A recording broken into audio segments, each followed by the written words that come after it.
Hi friends, welcome back to our channel. This is MK Anwar with you. So tomorrow and after tomorrow and other tomorrow, 3 days, 21, 22, 23. There is a all India quota management இருக்குது. All India quota நாளைக்குள்ள counselling all India quota ஒரு நாள். அப்புறம் 2 days வந்து management quota இருக்குது. ரைட்டுங்களா? Okay. எல்லாருக்குமே ரொம்ப கன்ஃபியூஸா இருக்கு. எப்படி பண்றாங்க ஒன்றும் தெரியலன்னு சொல்லிட்டு. ஓகே. இந்த மேட்ரிக்ஸ் பார்க்கும்போது நம்ம ஏற்கனவே வந்து நம்ம டிஎன் ஹெல்த்ல சீட் மேட்ரிக்ஸ் வரக்கு முன்னாடி நான் மேட்ரிக்ஸ் போட்டுட்டேன். ஸோ அப்படி பார்க்கும்போது ஆல்மோஸ்ட் சேமா தான் இருக்குது. சின்ன வித்தியாசம் தான் இருக்குது. ஆயுர்வேதால நான் ஒரு 5 போட்டிருக்கேன். அவங்க 5 மார்க் குறைச்சிட்டு 5 ரேங்க் 5 சீட் குறைச்சிருக்காங்க. குறைச்சிட்டு அந்த 5 சீட்டை வந்து இதில் ஆட் பண்ணிருக்காங்க பிஹெச்எம்எஸ்ல. So whatever it is அவங்களோட ஃபைனல் தான் நம்ம இந்த ஃபைனல் 199 சீட் இருக்கு. மொத்தம் 67 சித்தால் இருக்கு, 24 ஆயுர்வேதால் இருக்கு, 108 வந்து பிஹெச்எம்எஸ்ல இருக்கு. ரைட்டுங்களா? மொத்தம் 483 கேண்டிடேட்ஸ் அந்த as per the மெரிட் லிஸ்ட்ல இருக்கிறாங்க. கரெக்ட்டுங்களா? ஸோ அப்படி பார்க்கும்போது இது வந்து இந்த கண்டிப்பா வந்து இந்த கவுன்சிலிங் வந்து ஆல் இந்தியா கவுன்சிலிங் பாலிசியில பண்ணும்போது கண்டிப்பா அது ஒர்க் அவுட் ஆகாது. ஏன்னா எஸ்டில ஒரே ஒரு ஆள் தான் இருக்கு. ஆனா அவைலபிள் சீட் போகும்போது 15 பேர் இருக்காங்க. ஸோ ஓசியில வந்து 97 அவைலபிள் சீட் இருக்கு as per the பாலிசி. 52 தான் அவைலபிள் இருக்காங்க. ஸோ அதனால வந்து இது சான்ஸ் இல்ல. அவங்க வந்து கண்டிப்பா வந்து ரேங்க் பேசிஸ்ல அப்படிதான் வந்து அலாட்மெண்ட் நடக்க போகுது. அப்படிதான் நினைக்கிறேன். ஓப்பன் கேட்டகரி தான் போட்டிருக்காங்க.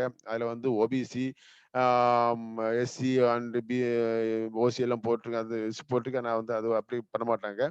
ஸோ கம்யூனிட்டி இல்லாம it is going to be open category like management quota எப்படி பண்றாங்களோ அதே ரேங்க் பேஸ் தான் பண்ண போறாங்க. ரைட்டுங்களா? அப்படி பார்க்கும்போது 483 கேண்டிடேட்ஸ் இருக்காங்க டோட்டல் மெரிட் லிஸ்ட்ல. மொத்தம் 199 சீட் இருக்கு. ரைட்டுங்களா? சரி. ஸோ அப்படி பார்க்கும்போது 400க்கு மேல மொத்தம் 22 பேர் தான் இருக்காங்க. ஸோ 400 மார்க்குக்கும் 300 மார்க்குக்கும் இடையில பார்க்கும்போது 61 பேர் இருக்காங்க. 300க்கும் 250க்கும் இடையில 56 பேர் இருக்காங்க. 250க்கும் 200க்கும் இடையில 86 இருக்காங்க. 200க்கும் 175க்கும் இடையில 32 இருக்காங்க. ஸோ டோட்டலா பார்க்கும்போது 257 சீட் வருது. 257 அதனுடைய மார்க் வந்து மார்க் இல்ல, நம்பர் ஆஃப் கேண்டிடேட்ஸ் வந்து 175 கட் ஆஃப் வச்சானாக்க, நீட் மார்க் கட் ஆஃப் 175 வச்சானாக்க 257 பேர் இருக்காங்க. இந்த 257 அந்த 199 ஆல்மோஸ்ட் மேட்ச் ஆகுது. ஸோ ஒரு 40-50 பேர் வந்து ஹியர் அண்ட் தேர் வந்து கண்டிப்பா வந்து மிஸ் ஆக சான்ஸ் இருக்கு.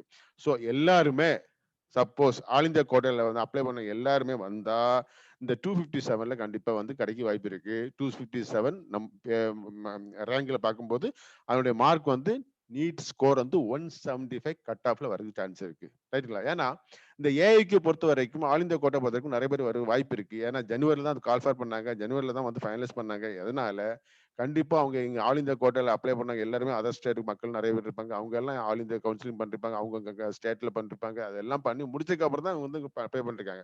ஸோ அதனால அவங்களுக்கு அந்த அர்ஜி இருக்கும், அந்த பசி இருக்கும். அதனால கண்டிப்பா ஜாயின் பண்ணுன்னு சொல்லிட்டு இருப்பாங்க. ஸோ அதனால நம்ம வந்து அந்த லாஸ்ட் ஒரு 6 நாள் கவுன்சிலிங் ஜெனரல் கவுன்சிலிங் மாதிரி இருக்காது. இது கண்டிப்பா வந்துட்டானாக்க உங்களுக்கு கட் ஆஃப் வந்து 175 மார்க். அதுல வந்து ஒரு இது இல்லை. அப்ப 175 வரும்போது இந்த இது டேலி ஆகுது. சப்போஸ் கம்மியா வந்துட்டாங்க. அப்ப என்ன ஆகும்? 175 சொல்றது 150 ஆயிடும். 150 ஆகும்போது ஒரு 58 எக்ஸ்ட்ரா வருது. ஸோ 315 பேர் வராங்க மொத்தம். 150வது கட் ஆஃப் மார்க்ல. ரைட்டுங்களா? ஸோ அதனால 175 இஸ் a சேஃப் சைடு. 150 வந்து கொஞ்சம் கொஞ்சம் ரிஸ்கி சைடு. அப்படிதான் சொல்ல முடியும். ரைட்டுங்களா? ஸோ 150 மேல இருந்தனாக்கா கொஞ்சம் ரிஸ்கியா இருக்கும். 175 மேல இருந்தா கண்டிப்பா கிடைக்கிற வாய்ப்பு இருக்கு. ஸோ அப்படியே வச்சுக்கிடுவோம். ரைட்டுங்களா? அதனால கண்டிப்பா வந்து அது வந்து நாளைக்குள்ள ஆக்சுவல் பிரசன்ட் பார்ட்டிசிபேஷனை பொறுத்து அது கண்டிப்பா இருக்குது. இங்கே ஃபீஸ் பார்க்கும்போது உங்களுக்கு ஃபீ வந்து 1000 ரூபாய் நீங்க கொண்டு போகணும். நீங்க வந்து 1000 ரூபாய் கொண்டு போற எல்லாமே கேஷ் தான். 1000 rupees வந்து உங்களுக்கு வந்து processing fee and 25,000 for the allotment. நீங்க அலாட்மெண்ட் லெட்டர் வாங்குறதுக்கு முன்னாடி 25,000 பே பண்ண தான் அலாட்மெண்ட் லெட்டர் கொடுப்பாங்க. அந்த அலாட்மெண்ட் லெட்டர் வாங்கிட்டு அந்த கன்சர்ன் காலேஜ்ல நீங்க ரிப்போர்ட் பண்றீங்க, ஜாயின் பண்றீங்க. அப்ப அங்குள்ள ஃபீஸ் வந்து உங்களுக்கு 1.25 lakhs தான் வந்து கவர்மெண்ட் நிர்ணயிச்சிருக்குது. பட் வந்து எல்லா பிரைவேட் காலேஜ்லயும் வந்து ஸ்பெஷல் ஃபீ அப்புறம் வந்து டெவலப்மெண்ட் ஃபீஸ் அந்த லொடிஸ்ன்னு சொல்லி போட்டுட்டு 1,00,000 எக்ஸ்ட்ரா வாங்கிடுவாங்க. ஸோ 1.25 பிகம் 2.5 வந்துடும். ரைட்டுங்களா? ஸோ அப்படி வரும்போது கண்டிப்பா அந்த 25,000 ஆல்ரெடி பே பண்றீங்க. அதை அங்க மைனஸ் பண்ணிடுவாங்க அந்த காலேஜ்ல. ஸோ அப்படிதான் அந்த ப்ராஸ்பெக்டஸ்ல மென்ஷன் பண்ணிருக்காங்க. ஸோ 25,000 நீங்க வந்து அலாட்மெண்ட் லெட்டர் வாங்கிட்டீங்க. ஆனா நீங்க வந்து காலேஜுக்கு நீங்க ரிப்போர்ட் பண்ணல. ரிப்போர்ட் பண்ணலைன்னா உங்களுக்கு 25,000 வந்து கிடைக்காது. நான் ரீஃபண்டபிள். கரெக்ட்டுங்களா? ஓகே. அதே மாதிரி நீங்க பாருங்க management quota management seat matrix வந்து எக்ஸாக்ட்லி சேமா தான் இருக்கு. இங்கேயும் அப்படிதான் ஆயுர்வேதம் வந்து 12 சீட்டை வந்து குறைச்சிருக்காங்க. ஆயுர்வேத சீட்ல 57 சீட் நான் போட்டிருக்கேன் as per the prospectus. But அவங்க போட்டுக்கு வந்து 45 தான் போட்டிருக்காங்க. 12 சீட் குறைச்சிருக்காங்க. அந்த 12 சீட்டை வந்து எங்க ஆட் பண்ணிருக்காங்க? திரும்ப பிஹெச்எம்எஸ்ல ஆட் பண்ணிருக்காங்க. ஸோ பிஹெச்எம்எஸ் வந்து என்னோட இதுல 227 காணிக்குது, அதுல வந்து 239 காணிக்குது. அந்த 12 ஆட் ஆயிருக்கு, ரைட்டுங்களா? ஸோ அப்படி பார்க்கும்போது என்னதான் இருந்தாலும் அவங்க ஃபைனல் தான். 132 சித்தா, 45 ஆயுர்வேதா அண்ட் 239 வந்து. ஸோ டோட்டல் கேண்டிடேட்ஸ் வந்து மெரிட் லிஸ்ட்ல இருக்குது வந்து சீட் வந்து 416 சீட் இருக்கு மொத்தம்.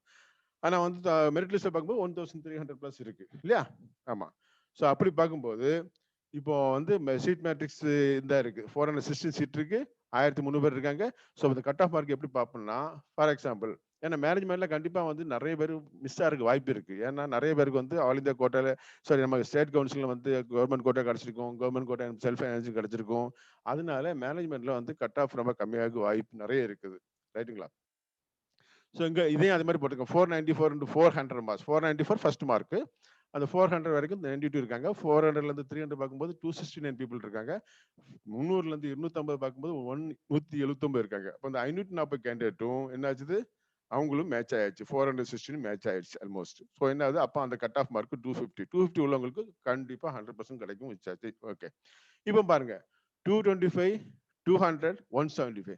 175 வரும்போது டபுள் த சீட்டோட டபுளா இருக்கு. சீட்டு 416னா இங்க எவ்வளவு இருக்கு? 832, 844 பீஸ் கேண்டிடேட்ஸ் இருக்காங்க. ஸோ கண்டிப்பா வந்து இந்த இது வந்து கண்டிப்பா டபுளா தான் இருக்கணும். அது வந்து சான்ஸ் இல்லை, டபுளா தான் இருக்கும். ஏன்னா நிறைய பேர் வரமாட்டாங்க. அதனால 175 வச்சுக்கலாம். 175 will be a cut off safe cut off. ஆனா அது வந்து வாய்ப்பு குறைவு தான். நம்ம இனியும் குறைக்க வாய்ப்பு இருக்குது. ஸோ அதனால 150 will be the final cut off என்ன பொறுத்த வரைக்கும், ரைட்டுங்களா? 150 will be the final cut ஆஃபா இருக்கும். ஸோ அதுக்கு கீழேயும் போகலாம். 87 வரை இருக்குது. நல்லா கவனிச்சிருங்க. 87 மார்க் வரை இருக்குது. அதுக்கு கீழேயும் போறதுக்கு வாய்ப்பு இருக்கு. ஸோ ஒண்ணுமே ப்ரெடிக்ட் பண்ண முடியாது. ஆக்சுவல் பார்ட்டிசிபேஷன் எப்படி இருக்கோ அதை வச்சு தான் நம்ம வந்து பண்ண முடியும். இங்கே ஃபீ வந்து பார்க்கும்போது 2.5 lakhs கவர்மெண்ட் ஃபிக்ஸ் பண்ணிருக்காங்க. நான் சொன்ன மாதிரி ஸ்பெஷல் ஃபீ, டெவலப்மெண்ட் ஃபீ எல்லாம் சேர்த்து வந்து 3+ ஆயிரும், ரைட்டுங்களா? இங்கேயும் அதே மாதிரி தான் 1000 rupees ப்ராசஸிங் ஃபீ அண்ட் 25,000 வந்து அலாட்மெண்ட் ஃபீ. அந்த அலாட்மெண்ட் ஃபீஸ் அங்கே என்ன சொன்னா அதே மாதிரி தான் இங்கேயும் அப்ளை ஆகும். இங்க வந்து நீங்க ஜாயின் பண்ணாதான் you are eligible for the re allotment process. நீங்க அடுத்த செகண்ட் ஃபேஸ்ல போறதுக்கும் உங்களுக்கு வந்து வாய்ப்பு இருக்கு. நீங்க ஜாயின் பண்ணல ரீ அலாட்மெண்ட் போக முடியாது. உங்களுக்கு அந்த அந்த செகண்ட் ஃபேஸ் செகண்ட் ரவுண்ட்லயும் உங்களுக்கு போக முடியாது காலேஜ் மாத்துறதுக்கெல்லாம். ரைட். எல்லாமே வந்து நீங்க ஜாயின் பண்ணவங்களுக்கு மட்டும்தான் அந்த உரிமை உண்டு. அதே மாதிரி வெயிட்டிங் லிஸ்ட் யார் எடுத்தாங்களோ அவங்களுக்கும் அந்த ப்ரையாரிட்டி கொடுப்பாங்க. ஃபர்ஸ்ட் ப்ரையாரிட்டி அவங்க கொடுப்பாங்க. அதாவது ரவுண்ட் 1 கவுன்சிலிங்ல ஜெனரல் கவுன்சிலிங்ல சீட்டே இல்லை. ஆனா வந்து அவங்க வெயிட்டிங் லிஸ்ட்ல ஆயிட்டாங்க. சீட் இருந்து வெயிட்டிங் லிஸ்ட் ஆக முடியாது. சீட்டே இல்லை, வெயிட்டிங் லிஸ்ட் ஆயிட்டாங்க. ஸோ அவங்களுக்கு ப்ரையாரிட்டி கொடுக்கலாம், ரைட்டுங்களா?